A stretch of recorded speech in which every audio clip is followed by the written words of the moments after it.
Send that old hag to the mental institution. Her $500,000 house will be ours. Can you believe it? That was exactly what my daughter-in-law Erica said right inside my bedroom, thinking I wasn't home. She stood there, calm, cold as ice, holding a stack of forged documents she planned to use to turn me into a senile old woman just so she could steal the home I spent 40 years building. I froze. My hands went numb from shock. All I knew was that I was hearing a conspiracy born from my own family right under my own roof. But just when I thought everything was over, when my knees nearly gave out, a strange voice came from the end of the hallway. "Helen, you're not alone. I have evidence that will bring her to her knees." A mysterious woman stepped out, and the USB in her hand changed the entire course of my life. So who is she? Who sent her here? And how many filthy secrets is Erica still hiding behind our backs? Comment where you're watching from so I know you're still here. Hit follow now. The next part will make your blood boil. I am Helen Brooks, a dark-skinned woman in my 69th year. In the final stretch of my life, I believed I had finally found peace living with my son Mark and my daughter-in-law Erica. This house, where my husband and I placed every brick with our own hands, holds nearly 40 years of life memories and everything I thought would be my anchor as old age crept in. After Thomas passed, I believed family was all I needed.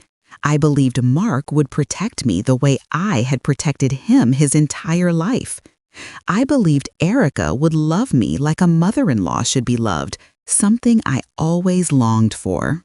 But storms always grow quietly behind the sweetest words, and I had no idea I was standing in front of the greatest hurricane of my life. The first days after Erica moved in were peaceful. She always smiled, always asked what I needed, always said things like, "Don't worry about anything, I've got you." I believed her. I wanted to believe her. But at some point, the smallest things in the house no longer belonged to me. One morning, while I was searching for Thomas's old handkerchief, Erica stood behind me and spoke in a voice soft but soaked in scrutiny.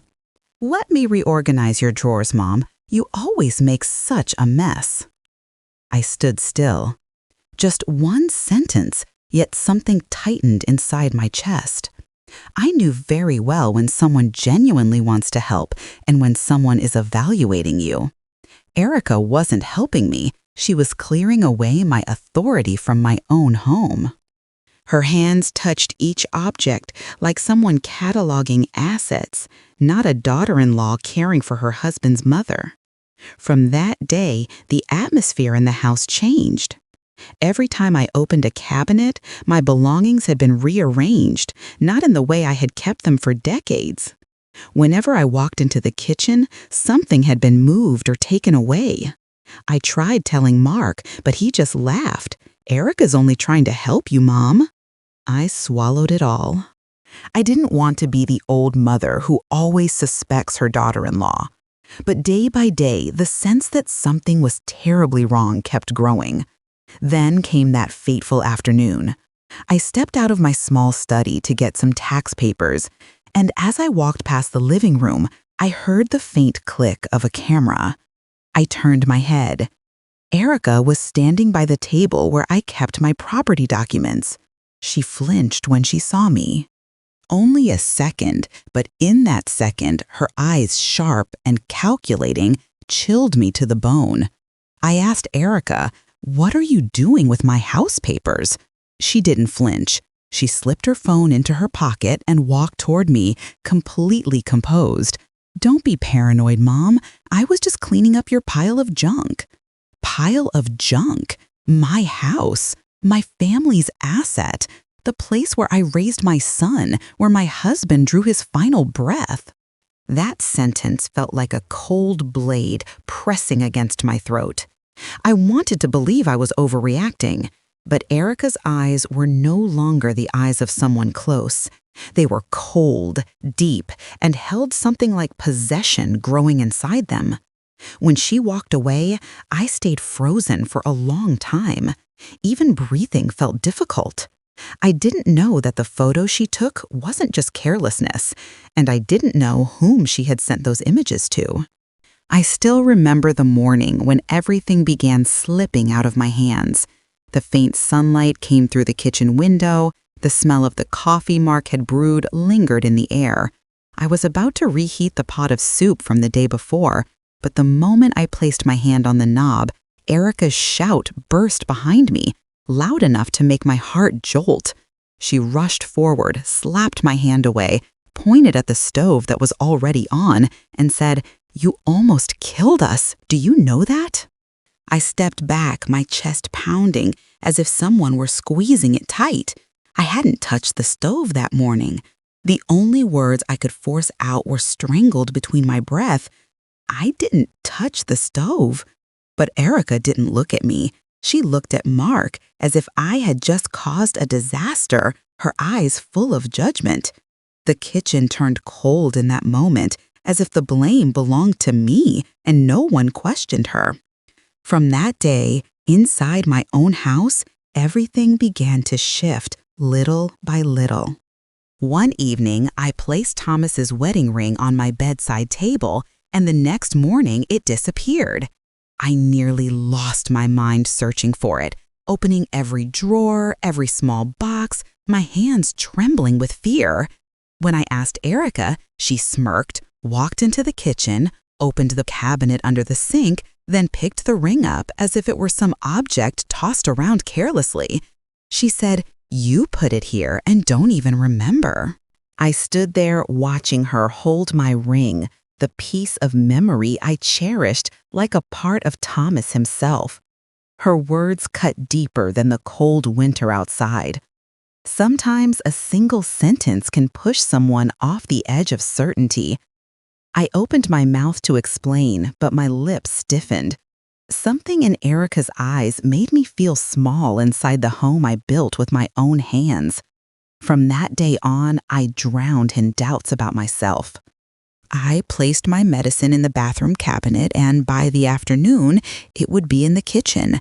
I left a note in my bedroom, and hours later, it appeared inside the washing machine. Every time I asked Erica, spoke in a tone she clearly practiced, "You don't remember. Your condition must be getting worse." Her words felt like a blade sliding slowly under my skin. There is nothing more cruel than someone making you believe you're falling apart. I began scrutinizing my own movements. Sometimes I stood in the living room, unable to remember what I had just intended to do. I didn't know whether it was real or the fear she planted had begun to seep into my mind. I had to grip the table just to keep steady when the thought hit me that maybe Erica was right. Mark started to change. My son looked at me longer whenever I spoke, as if measuring whether I was telling the truth or losing track. One evening, when I placed the dinner plate on the table, Mark looked at me and said, "Mom, you've been different lately." His voice wasn't harsh, but the doubt inside it almost suffocated me. I wanted to scream, "Son, I'm fine. I am completely fine." But my throat locked, held down by the fear that even my words would be dismissed as confusion. The distance between me and my own child hurt more than anything Erica had said. I looked at Mark and felt the space between us stretch in a way I had never known. He stood caught between two sides, and every act of manipulation from Erica pushed me further away from his trust. The following days stretched like suspended sentences above my head. I lived in my own home feeling watched. The sound of Erica's footsteps upstairs, the way she hid her phone when I came down, the cabinet doors quietly shutting as I approached. Everything felt like warning signs that something bigger was being prepared behind my back. One time I heard a light clicking noise in the living room. When I stepped out, Erica was holding my notebook. She closed it quickly and set it back on the table as if she had never touched it. I asked softly, "What were you reading in my notebook?" She didn't answer the question. She only smiled and said, "You should write more clearly so others can understand." That sentence wasn't about the notebook. It was aimed at my mind. Every morning I woke up reminding myself that I was still sane, that I wasn't losing my memory, that all of this was happening because someone was deliberately creating it. But each day it grew harder to hold on to that belief. The house became a large box filled with invisible traps. I feared opening cabinets, feared touching the stove, feared placing anything down because I didn't know where it would end up later. And in the chaos of all that, I still didn't know Erica had done something far worse. She recorded every moment I appeared confused, every time I searched for something I couldn't find, every repeated question born out of fear. She gathered all those fragments of vulnerability into something more dangerous than any accusation. I didn't know Erica was collecting those pieces of evidence to file a guardianship petition against me. I had no idea whether fate pushed me into that moment by accident or because it wanted me to finally wake up after months of comforting myself that Erica was only difficult, only different, only controlling. That evening, I walked down the hallway to get my coat from the closet, my heart still heavy from the days of being treated like someone losing her mind inside my own home. A thin strip of light slipped through the crack under the bedroom door. I wasn't planning to stop, but a sentence echoed out and froze my feet instantly. "Send that old hag to the mental institution. Her $500,000 house will be ours." Erica's voice clear, without a hint of hesitation, without the slightest softness she used when speaking to me. I felt my entire body fall into a dark pit. A tremor shot from the back of my neck down my spine. I gripped the hallway wall to keep myself from collapsing. Every word of that sentence sliced straight into my chest, leaving me breathless. I pressed my ear against the door. Inside, Erica laughed as if she were telling a joke, but nothing about this was funny. She was planning to erase me, to discard me like a broken item that had no use left. I wanted to push the door open, wanted to scream, wanted to demand what kind of person she had turned into, but my feet were glued to the floor. I heard the rustling of papers, the tap of her nails on the table. She kept speaking, her voice lower, but each word sharper. "She just needs to cry a little, and the judge will sign. I've got everything handled." Each syllable stabbed at me like needles. She was confident, certain everything was already set. A carefully constructed plan. Not impulsive, not a moment of anger, a scheme. I closed my eyes, trying to picture what she was holding. Then I heard the shifting of a folder. I remembered clearly the color of a guardianship petition. I had seen one in the hands of Thomas's friend at court years ago. When Erica said, "I've got everything handled," I knew that folder contained forged medical reports, photos of the chaotic kitchen she set up, and the prepared statements she planned to present to convince the judge I was no longer capable of taking care of myself. I stood frozen behind the door. My chest felt as if someone were wringing my heart. This house had once been the safest place I knew. Now, it was where I was being hunted by the very person I had tried to love as my own daughter. Erica laughed again, a grating sound cutting through the room. "That house is beautiful. Once the papers are signed, I'll repaint the living room. Gray looks more elegant." I sank into the hallway chair. Tears fell without me noticing. I wasn't crying from fear. I cried from pain. From realizing I had lived beside someone I thought was family for 5 years. I asked myself in despair, what have I been raising in this house for the past 5 years? I held my breath, trying to hear more. I wanted to believe I misheard, that she was talking about something else, that this was all a misunderstanding. But every word coming from her mouth was another nail driven in. impossible to deny. There was another voice on the phone, faint, but clear enough for me to understand she had roped someone else into this. Erica responded with deceit coated in confidence. Relax, she's already weak. One small push and she'll end up in the institution. Another tremor hit me. That was not a figure of speech. I could feel the intention behind it. She wanted to remove me from this home entirely. I wiped the burning tears off my cheeks and tried to stand, but my knees softened. I feared falling and letting Erica discover I was standing right outside. If she did, I didn't know what she'd do. The fear anchored me, forcing me to back away slowly, so quietly that even my breath thinned into mist. My hand touched the cold wall at the end of the hallway. I stepped back another half step to stay out of sight in case Erica opened the door. My heartbeat thrashed in my chest. One misstep, one loud movement, and I'd ruin everything. I gripped the corner of the wall and turned to leave. But the moment I shifted my body, the hallway light switched on. A white beam slashed across the floor like a sharp blade. I jerked, my heart tightening painfully. Someone had appeared at the end of the hallway. I didn't even have time to breathe out a word before the silhouette began walking toward me. I froze when the hallway light flicked on, a wash of gold tearing through the darkness I had been hiding in. My heartbeat slammed against my ribs, loud enough that I feared it would echo into the room.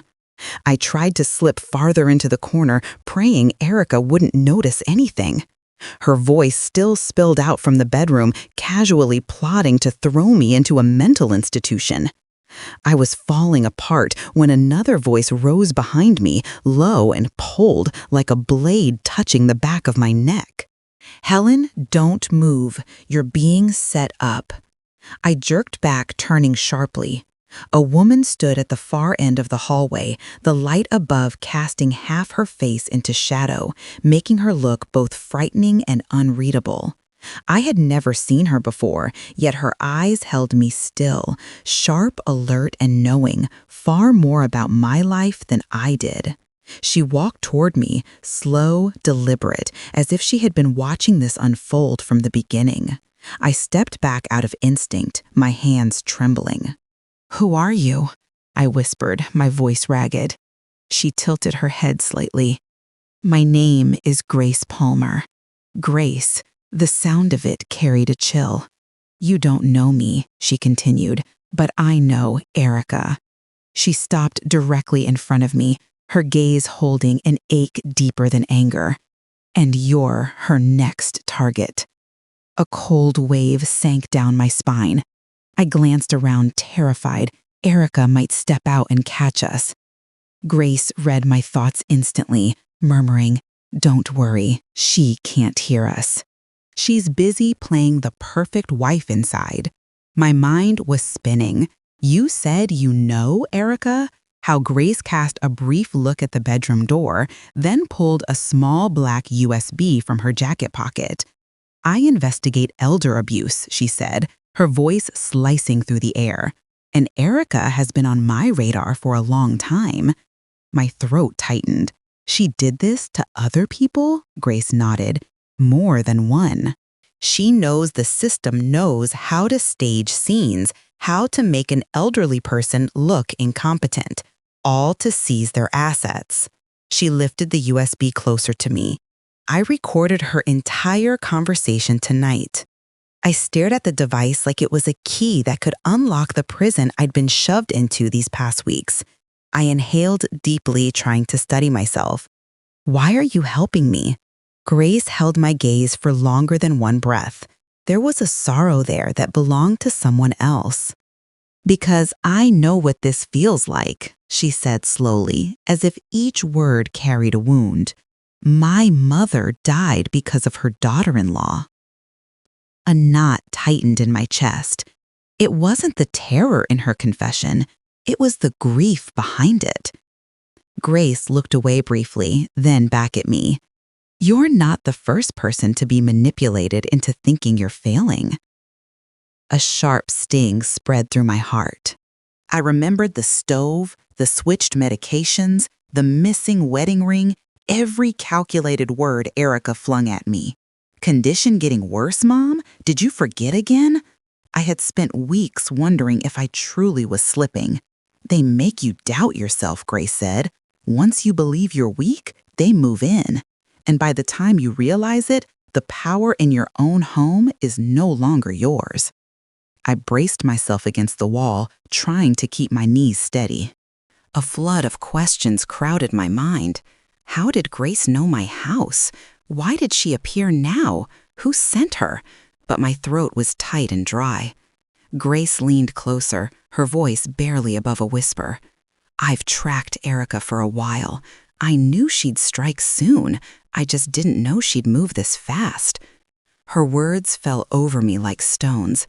I fought to breathe evenly, to understand where I stood in this maze of deceit. You have all the evidence? I asked, almost voiceless. Grace nodded. Audio, photos, financial trails, deleted messages, things she believed no one noticed. She closed her fingers around the USB. You need this to survive. A sliver of hope flickered inside me, thin but bright. Yet beneath it was a deeper fear. If Grace knew all this, what else did she know? Her eyes softened. Helen, there's something you must understand. She paused, lowering her voice. Erica didn't hurt only you. The sentence plunged straight into my chest. My breath caught as I waited for whatever came next. Grace lifted her head, her tone dropping to a grave quiet. She targeted someone else too, and that person is already missing. Grace said the missing person had called her 2 weeks earlier, voice trembling with fear that her daughter-in-law might do something too far. Hearing that sent a cold shiver down my spine. Every word Grace said felt like a mirror, reflecting the months I had lived in my own house, yet felt trapped, pushed into a dark corner without escape. But that night, for the first time in months, I felt something other than fear. I felt the need to rise. I needed to fight back. Early the next morning, Grace took me to meet a psychologist she trusted. The cognitive assessment lasted more than an hour, each question an exercise, making me feel like I was proving my own existence. I answered clearly, firmly. When the doctor signed the certificate, I felt something in my chest loosen, like finally surfacing after being held underwater. Grace held the paper and nodded. This is the first strike. Erica will never imagine you're clear-headed enough to do this. I tightened my hands. My daughter-in-law had grown used to seeing me as someone easily bent, easily pushed across the line into confusion. Now she would have to face the truth. I had never lost my mind. I had never been weak. I had only trusted the wrong person. Back home, Grace began placing tiny cameras in hidden spots, one under the kitchen cabinet, one on the living room bookshelf, the last one tucked behind the vase on the mantel. I looked at those devices and felt a sharp sting. I never imagined the day I would need cameras in my own house just to protect myself from family. Grace finished setting them up and said quietly, Erica polished her victim act too well. Now it's time for the truth to speak. Only a few days later, everything started exposing itself. From the bookshelf camera, we saw Erica switch the pills in my bottle, pulling out the correct doses and slipping them into her pocket. She practiced in front of the mirror, rehearsing the sad look, practicing the trembling hand, practicing the line she had memorized like a script. My mother-in-law can't even tell day from night. I watched my hands turning cold. Every movement was calculated, calm, in a way that chilled me. I used to think she was just mean, but no, she knew exactly what she was doing. The kitchen camera caught her deliberately turning on the gas stove before walking away, as if she'd simply forgotten. Watching that scene made my stomach twist.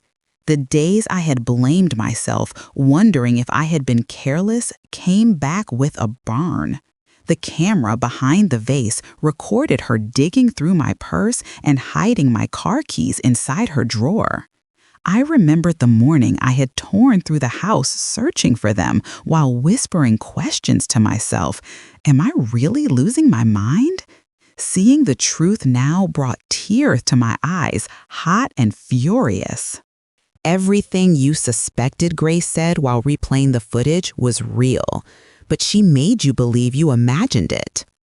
I sat in silence for a long moment, my hands trembling, but not from fear this time. It was anger. Anger at being deceived, anger at being used, anger at almost losing myself.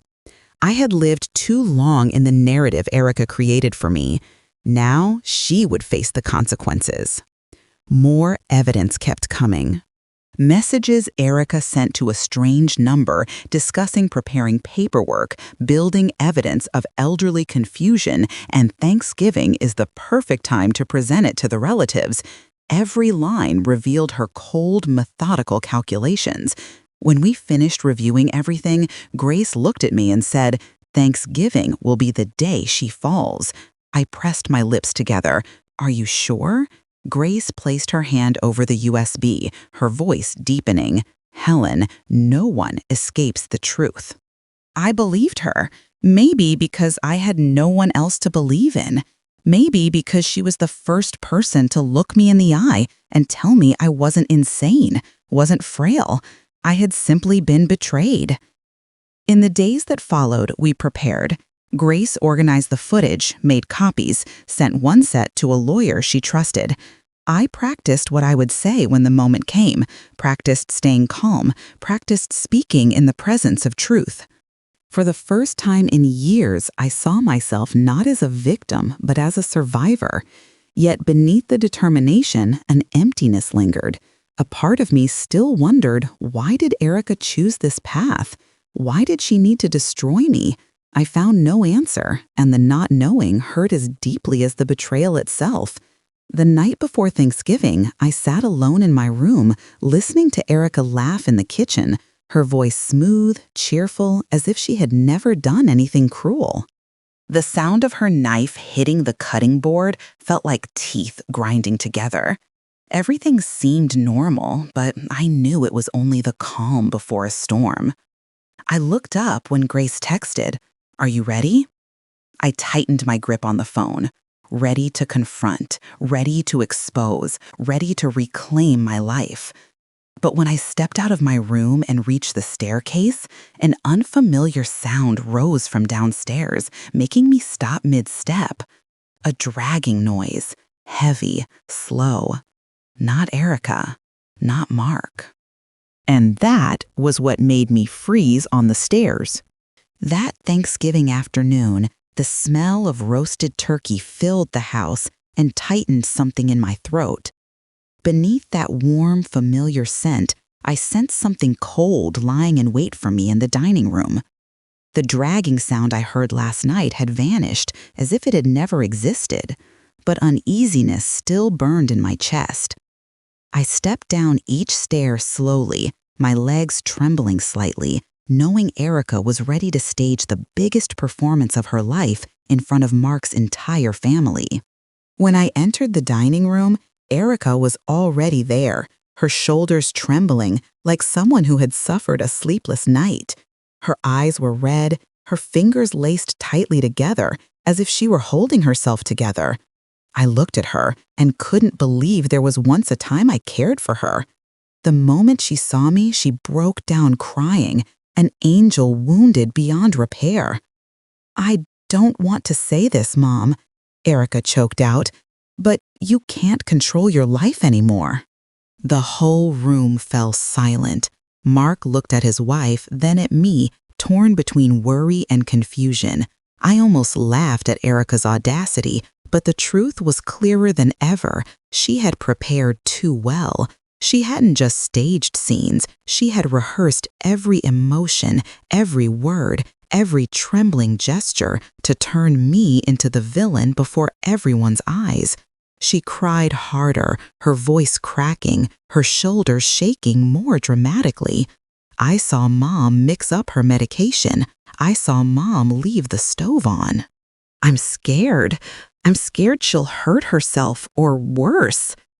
She let the sentence hang in the air. People always believe the worst possibilities hidden in silence. I opened my mouth. Erica, you're making. But she instantly pulled out a stack of papers from her pocket, her voice trembling, her expression a perfect blend of fear and helplessness. The doctor confirmed Mom has memory deterioration. These are the reports. I stared at the papers. They were the same documents I had glimpsed in the bedroom the night she spoke on the phone. Now she was presenting them as undeniable truth. She turned to me, bowing her head slightly in a show of sorrow, yet her eyes cut through me with a blade-like sharpness. That look said everything. It's done, old woman. Everything is under my control. My scalp tightened. I wanted to stride across the room, snatch the papers from her hand, scream the truth into everyone's faces. But the way they looked at me made my breath stick in my chest. They weren't looking for truth. They were waiting for me to act exactly as Erica had painted me, panicked, confused, unstable. Mark sank into his chair, covering his face with his hands. Mom, you've been different lately. You say things I don't understand. You look for things, then forget. You're scared of things that aren't real. Each word from my son struck me like a hammer to the chest. I wanted to explain, wanted to tell him everything was a trap Erica engineered, but my mouth felt dry and useless. Who would believe me when all the evidence had been crafted by her so meticulously? Mark raised his head, eyes red. If you need a guardian, I'll sign. My breath shattered. That sentence ripped something inside me. In that moment, it felt like my heart was being twisted painfully in someone's fist. My son, the child I raised for 30 years, now stood on the side of the woman who wanted to destroy me. I managed to say one sentence, my voice cracking and thin. Can't you see I'm clear-headed? But my words were drowned instantly by Erica's sobs. Mark, I'm sorry. I don't want to divide your family, but I truly think Mom needs help. I'm scared for her. I'm scared for all of us. The entire room tilted toward her, drawn to her like she was a crushed white rose, and I was the fading shadow causing all the chaos. I stood there feeling more alone than I had in my entire life. For a moment, I felt myself slipping into the pit Erica had built for me, a place where no one believed me, no one listened, no one stood by my side. And just as everything seemed to be closing around my throat like a tightening rope, a sound broke through the room and froze everyone in place. The dining room door swung open. I turned. Grace was standing there, and her eyes were so cold, Erica instantly went pale. The dining room fell silent when Grace walked in, her footsteps soft on the wooden floor, but heavy like the strike of a judge's gavel. I stood close to the table, gripping the edge of a chair to keep from collapsing.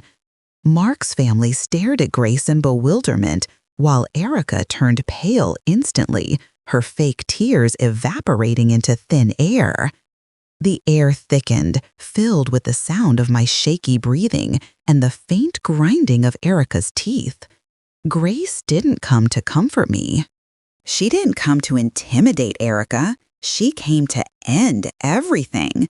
She stood at the center of the room, pulled a black USB from her pocket and slammed it onto the table. The sound echoed like an explosion. It's time. Everyone sees what this wonderful daughter-in-law has been doing. The room froze. Mark raised his head, confusion and disbelief mixing in his eyes. His younger sister covered her mouth in shock. And Erica's lips trembled, her eyes darting around like an animal cornered with no escape. Grace plugged the USB into the Bluetooth speaker sitting on the table. 2 seconds later, Erica's voice filled the room, crisp and undeniable, each word slicing through her facade. That $500,000 house will be ours. The dining room stiffened. No one moved. No one breathed. No one spoke. Mark stared at Erica, his face drained of color. I stood there, my chest tightening, feeling both pain and a strange release. Finally, someone else could hear what I had heard in the dark. Grace continued the recording. All she has to do is cry a little and the judge will sign. I'll take care of the rest. Erica's voice came through the speaker like a blade, peeling away every layer of deception she had constructed. Every laugh, every whisper, every cruel plan to send me to a mental institution echoed across the Thanksgiving table. Erica shot to her feet, panting, hair disheveled from clawing at it. That's edited. It's fake. It's a setup. She screamed until her voice cracked, but no one came to her defense. Not a single sympathetic look, not one nod. No one stepped forward to comfort her. Grace crossed her arms, her gaze colder than steel. Fake? Then what about the video? Erica's eyes widened. What video? Grace tapped her phone, and the TV mounted on the wall lit up. And there she was, Erica, standing in the kitchen, turning the gas knob and walking away deliberately. Standing before the mirror, practicing tears, practicing shaking hands, practicing the line, "My mother-in-law can't tell day from night." Switching my medication, hiding my car keys in her drawer. The room plunged into a suffocating silence. Erica stared at the screen, then at the family, her expression unraveling into madness. "It's all a setup. She framed me," she shouted until her voice fractured. She pointed at Grace, then at me, desperate to place the blame anywhere she could. But all she got were people stepping back, recoiling from her, like she was something poisonous they had just uncovered. Mark's father sighed, pressing a hand to his forehead. "Erica, what have you done?" Mark's mother shook her head, tears falling. "You planned to put your mother-in-law in an institution." Erica staggered back, bumping into a chair, eyes wild. No, it wasn't me. It was her." She jabbed a finger at me. "That old woman, she wants to destroy my life." "She," Mark shouted. "Enough, Erica." His voice cracked apart, heavy with heartbreak. He had just watched his family shatter, and the person who shattered it was his own wife. Erica looked at Mark, hope flickering, then dying the moment she saw the disappointment in his face.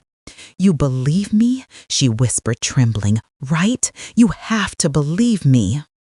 Mark turned away. Erica collapsed onto her chair as if something had been torn out of her chest. The room sank into a deep, heavy quiet, a quiet so thick everyone could hear my shallow breath. I stood there, not triumphant, not gloating, just exhausted because the truth had finally burst forth like a dam breaking. But Grace wasn't finished. She didn't turn off the speaker. She didn't stop. She stepped toward Erica, her expression no longer just cold, but holding a deeper, darker knowledge. "Erica, did you really think this was over?" Erica looked up, her lips trembling. What else do you want?" Grace placed her hand on the USB, her voice dropping to a chilling softness. "It's not over. I have one more secret." The room froze for the second time. I looked at Grace, realizing her face was more serious than ever. A pit opened inside my stomach. If everything Grace had shown wasn't the final blow, then what was this last secret? And why did Erica look so terrified? She seemed ready to run. The air inside the dining room was so thick that every breath felt caught halfway in the throat. Erica sat frozen on her chair, hands trembling in uneven jolts, as if the USB lying on the table was a spark ready to ignite her at any moment. Grace scanned the room, her gaze moving across every person before settling on me. I could feel that whatever she was about to say wasn't just another piece of evidence, but a truth that had been buried for far too long. Grace exhaled softly, then bowed her head. "There's something I need to tell you, Helen." I stiffened. The whole room leaned toward her as if everyone shared the same bitter curiosity. Grace lifted her head, her face calm, but deep in her eyes was a sorrow I couldn't name. "Your husband, Thomas," she said slowly, "came to see me years ago." The words made me step back. My heart skipped a beat. Thomas, my late husband, the gentleman who never wanted to trouble anyone. Grace paused a moment, then continued. "He asked me for one thing. He said that if one day you were ever in danger, no matter from whom or in what way, I must return." My fingers tightened around the edge of the table. Memories of Thomas flooded back, his gentle eyes, his steady voice, the way he held my hand on quiet nights. I had never known he sought anyone out or requested anything. The thought that he had sensed something terrible might happen made my chest ache. Grace leaned slightly closer, her voice no longer sharp like when she confronted Erica, but softer, deeper, sincere. I owed Thomas a great debt. He helped me when my life was falling apart. That promise, I've carried it for years. Erica jerked as if struck, but fell back into her chair, her eyes darting wildly, like she was being dragged toward a storm with no place to run. Grace continued. "I had been watching Erica even before you knew what was happening. She scammed at least 2 other elderly people, including a widow very much like you." The whole room shuddered at her words. I felt the blood pulsing in my veins, sharp and hot. "But you, Grace," said, fixing her gaze on me, "were the biggest target. Your house, your savings, and most of all, you lived alone. That made you the perfect prey." I swallowed the tightness rising in my chest. I thought back to nights, wondering whether I truly was losing my memory or if fear was twisting everything. Now knowing all of it had been orchestrated by Erica left me both relieved and shattered. Grace stepped closer, her expression shifting into something solemn and painfully honest. "I couldn't save my mother. I failed her, and she paid with her life." The weight of the sentence dropped over the room, silencing even the air itself. I saw the emptiness in Grace's eyes, the kind carved by a wound time could never repair. She placed her hand near the USB, the device holding every one of Erica's crimes. "But I will save you, Helen. I made a promise to Thomas, and I don't forget promises."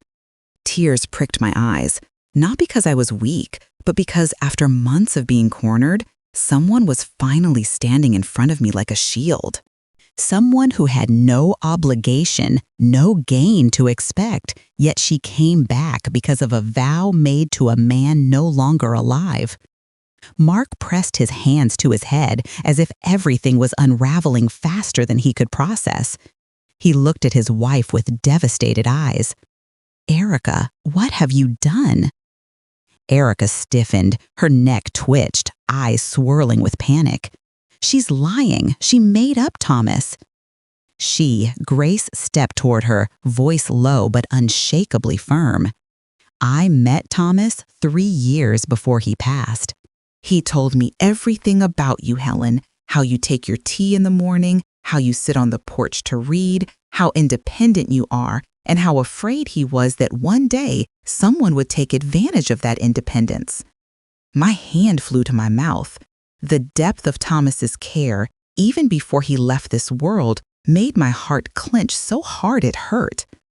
Grace looked at Erica one last time, her eyes slicing through every mask Erica ever wore. Helen won't be another victim. She will be the last. Erica shot up from her chair like she'd been electrocuted, her eyes bulging. "I'm not staying here to be humiliated." She spun around, ready to bolt through the door like a trapped animal desperate to escape. But she didn't get far, because the moment Erica turned, another figure appeared in the doorway, blocking her path. And the look on that person's face made Erica freeze on the spot. The dining room had not yet cooled from the shock of Grace's revelation when Erica bolted toward the door. But before she could reach it, a figure blocked her path. Officer Miller standing there with a cold stare that stopped every movement in the room. I only heard Erica gasp sharply as if she had swallowed her own fear. Then the sound of handcuffs snapped through the air, sharp and final, like sealing a truth she could no longer escape. Erica screamed, her voice shrill. "Mark! You're just standing there. Say something. Explain for me." Her words shrieked through the air, trembling with desperation. I looked at Mark, the son I once believed could shield me from the world, standing frozen like a statue. He looked at Erica without a single familiar warmth, only a chilling distance. Mark finally spoke, his voice strained yet steady. "You hurt my mother. You destroyed this family yourself." Erica staggered as though struck. She tried to lunge toward him, but Officer Miller tightened his grip, pulling her back. "No, Mark, you don't understand. I did it for us, for our future." Her voice faded. Each word she uttered sounded like another confession of her own making. Mark's family stared as if seeing a stranger. And I stood there feeling my heart squeeze, but not with the pain of a victim. It was the breath of someone who had just escaped months of silent terror. Grace stepped beside me, resting a steady hand on my shoulder. "Helen, you're safe now." I nodded. For the first time in months, my breathing felt whole. The day of the trial arrived quickly, like the final note of a symphony stretched too long. The courtroom was packed. Reporters filled the aisles, cameras flashing. Erica sat hunched over at the defendant's table, her hair tangled, dark circles beneath her eyes. No longer the angelic caretaker, no longer the strategist in control. Just a scammer stripped to her core. I sat in the back row, fingers gripping the edge of my coat to stay steady. Grace sat beside me, a silent shield. Mark sat across the room, hands intertwined, eyes fixed on the floor. No one spoke. The judge read the charges, each word falling like a hammer striking metal. Elder abuse, fabricating evidence, attempted property theft, intentional infliction of emotional harm. When the sentence was given, the room held a collective breath. Erica rose shakingly, her lips quivering. The judgment echoed through the courtroom. Defendant Erica Thompson is sentenced to 5 years in state prison. The gavel struck loudly. Ordered to compensate all damages and expenses to Mrs. Helen Brooks. Erica collapsed onto the seat, permanently prohibited from approaching the victim. Her body jolted as if hit in the chest. Her name will remain permanently listed in the state's elder abuse registry. A woman who thought she was clever enough to manipulate everyone had been undone by the traps she set for me. Erica looked around one last time, her eyes dry, as though she had no tears left. She stared at Mark, hoping to find something to cling to. But Mark turned away, covering his face with both hands. Police escorted her out. As the courtroom door closed behind Erica, a strange calm washed over me. Not triumph, not bitterness, just finality. An ending I once believed was impossible to reach. Grace leaned in, her voice a soft whisper. "You did it." I stared at the empty doorway where Erica had disappeared, feeling something inside me loosen, like bruises on my heart finally beginning to fade. But little did I know, the best part of my new life was still waiting ahead. After the trial, I felt as if I had stepped out of a tunnel that had stretched on far too long. Every morning when I woke, I had to remind myself, it's over now. There are no more footsteps from Erica echoing in my house. No more feeling watched by the very person I once called family. No more shattered dreams jerking me awake in the middle of the night. I had survived a storm, and now it was time to find a place where I could breathe again. I moved into a small apartment on the edge of town. The windows faced east, and each morning the sun poured in, brightening the room like a quiet blessing of peace. I planted a row of flowers in front of the door, just a few pots, but enough to make me feel like I was rebuilding my life with my own hands. The flowers bloomed slowly, little by little each day, much like how I was healing. I arranged the apartment exactly how I liked it. The old wooden table Thomas once repaired, a single armchair by the window for reading in the afternoon, and a pale blue curtain Grace said suited me. The space was small but warm. I felt light, almost as if I had stepped back into my 20s, when life was simple and hadn't yet broken me in ways I never expected. Grace visited almost every week. She knocked with 3 familiar taps and came in carrying groceries or bundles of wildflowers she picked along the road. She wasn't the type to smile often, but when she looked at me, her eyes softened as if she had finally laid down a burden she'd carried for years. "Helen, you're stronger than you think," Grace said one afternoon as we sat outside on the porch, the scent of lavender drifting in the air. I laughed softly. "I'm not strong. I was just afraid that if I didn't stand up, I'd disappear entirely." "That is strength," Grace replied, her eyes full of understanding. In that moment, I realized, though not bound to me by blood, Grace had become family in a way few people ever could. Not because she saved me, but because she saw me, truly saw me, when everyone else had been blinded by Erica's lies. That evening, Grace and I made a simple dinner, a few roasted vegetables, a warm bowl of soup. On the table were 2 new ceramic mugs. Grace said we should have matching ones to mark a clean beginning. I watched her pour tea, her movements calm and respectful, and I knew there were things in life no money could ever buy, like what she had given me: safety. I glanced at a small picture frame on the shelf, the one holding Thomas's photograph. Quietly, I whispered in my heart, "Thomas, your promise was kept.